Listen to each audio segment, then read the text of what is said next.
महाराजगंज के वरिष्ठ जिला उपाध्यक्ष नदीम अब्बासी के नेतृत्व में कोल्हुई के व्यापारियों के साथ एक बैठक की गई। इस बैठक की अध्यक्षता युवा उद्योग व्यापार मंडल जिलाध्यक्ष प्रिंस जायसवाल ने की। बैठक में कोल्हुई के व्यापारियों का कहना है कि व्यापारी जीएसटी देते हैं, साथ ही साथ ग्राम सभा कोल्हुई में जिला पंचायत का भी जाकर लगाया जाता है, जबकि जिला पंचायत द्वारा ग्राम पंचायत कोल्हुई में किसी भी प्रकार की कोई सुविधा भी मुहैया नहीं कराई जाती है।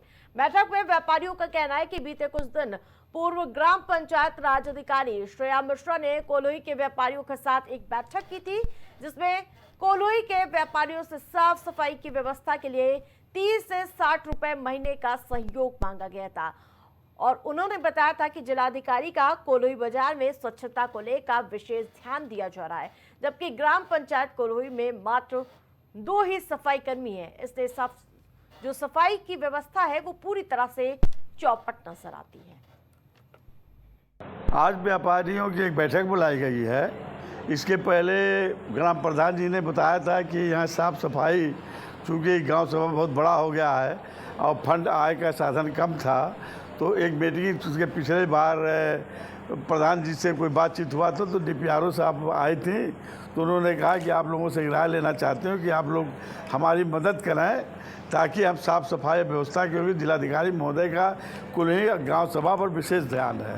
तो प्रधान जी के कहने पर हम लोगों का वहाँ एक बैठक हुई जिसमें उन्होंने अपने पक्ष रखा और हम लोगों ने अपना पक्ष रखा। उनका रखना था पक्ष कि आप लोग कुछ पैसा दीजिए, 10-10 रुपये महीना, 15 रुपये महीना व्यापारियों से व्यापारी दें ताकि मैं अलग से एक सफाई कर्मी रख सकूं। तो हम लोगों ने कहा कि जिला परिषद से हम लोग टैक्स देते हैं, मंडी समिति को टैक्स देते हैं। इसके पहले 15 साल पहले हाई कोर्ट हम लोग गए थे व्यापारियों की समस्याओं को लेकर के, तो वहाँ से निर्देश हुआ था पूरे प्रदेश को कि 60% जो जिला पंचायत अपना पैसा वसूलती है वह गांव सभा में खर्च करे। यानी सफाई कर्मी 2 है तो जिला पंचायत की तरफ से भी कूड़ा उड़ा उठाने के लिए सफाई कर्मी की कोल्हुई में अत्यंत ज़रूरत है। प्रधान जी के पास 2 है, एक अन्य सहयोग से उन्होंने किया है। इससे पूरी साफ सफाई नहीं हो पा रही, व्यापारियों के लिए समस्या है। दूसरी समस्या तो जिला परिषद व्यापारियों से ज़बरदस्ती टैक्स लेती है, ज़बरदस्ती मनमाना आरसी इशू करती है, नोटिस देती है, तो उसमें विकास, गांव सभा के विकास में प्रधान जी से संपर्क करके क्यों नहीं खर्च उसका 60% पैसा देती है। इस पर डीपीआरओ महोदय ने भी कहा ये बहुत आश्चर्य की बात है कि जिला पंचायत पैसा लेती है और यहाँ गाँव सभा में एक पैसा नहीं दे रही है। इसी तरह मंडी समिति है, उन्होंने कहा कि मैं उच्च अधिकारियों से बायलाज देख करके इस संदर्भ में बताऊंगा। बताना चाहते थे उत्तर प्रदेश उद्योग व्यापार मंडल का युवा अध्यक्ष 12 मई 2021 को हमको चुना गया। पिछले 4 वर्षों में मैं ये पूरे दिल से कहना चाहता हूँ कि 4 वर्षों में जितना मैंने व्यापारियों की लड़ाई लड़ा, मैं पूरे जनपद में, पूरे प्रदेश में चैलेंज करता हूं कि किसी व्यापार मंडल के युवा अध्यक्ष और संगठन ने नहीं लड़ा होगा। आज आप जो पोखरा देख रहे हैं, माननीय मंत्री जी से मैंने किया, ब्रिजमनगंज में ट्रेन रुका, वो हमारे लेटर पैड पे कोल्हुई में 8 घंटे बिजली मिलती थी, 18 घंटे गाइडलाइन मुख्यमंत्री जी का था। 2022 में उसको मैंने लाया।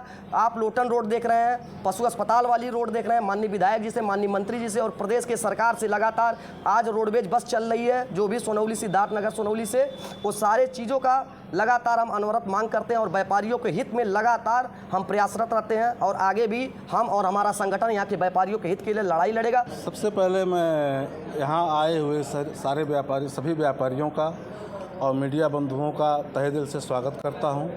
और जहाँ तक यहाँ इस बैठक का आहूत किया गया व्यापारियों के द्वारा, व्यापारी बंधुओं के द्वारा, इस विषय को लेकर के कि ग्राम सभा कोल्हुई को किस तरह से स्वच्छ और सुंदर बनाया जाए, बस और कोई विषय नहीं है। विषय एक और है जो विगत कुछ दिन पहले हमारे यहाँ डीपीआरओ मैडम आई थी, उनका भी मुख्य उद्देश्य था कि कोल्हुई को कैसे स्वच्छ और सुंदर बनाया जाए। उसी विषय पे यहाँ चर्चा करना था व्यापारी बंधुओं से, तो वो आई और चर्चा की। व्यापारी बंधु भी जुटे, सभी लोग जुटे, सभी ने स्वागत किया और सराहना किया और सभी लोग सहयोग देने के लिए भी तैयार।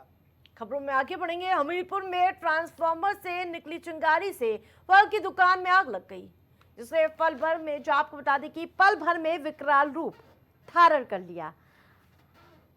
आग चाय की दुकान के पास जहां आपको बता दें कि लगी थी और चाय पान की होटल से होते हुए कोल्ड ड्रिंक के गोदाम तक पहुंच गई और जिसके बाद होटल में रखे 3 सिलेंडरों में एक के बाद एक विस्फोट की स्थिति देखने को मिली, जो पूरी तरह से बेकाबू हो गई। आग बुझाने के लिए पास के कॉलेज में खड़ी रहने वाली फायर ब्रिगेड की गाड़ी को लाने पुलिसकर्मी पहुंचे, जिसके बाद कड़ी मशक्कत के बाद आग पर काबू पा लिया गया है और आग से 3 दुकानें और एक गोदाम खाक हो गए। आग से सभी दुकानदारों को लगभग 1 लाख रुपए का नुकसान हुआ है।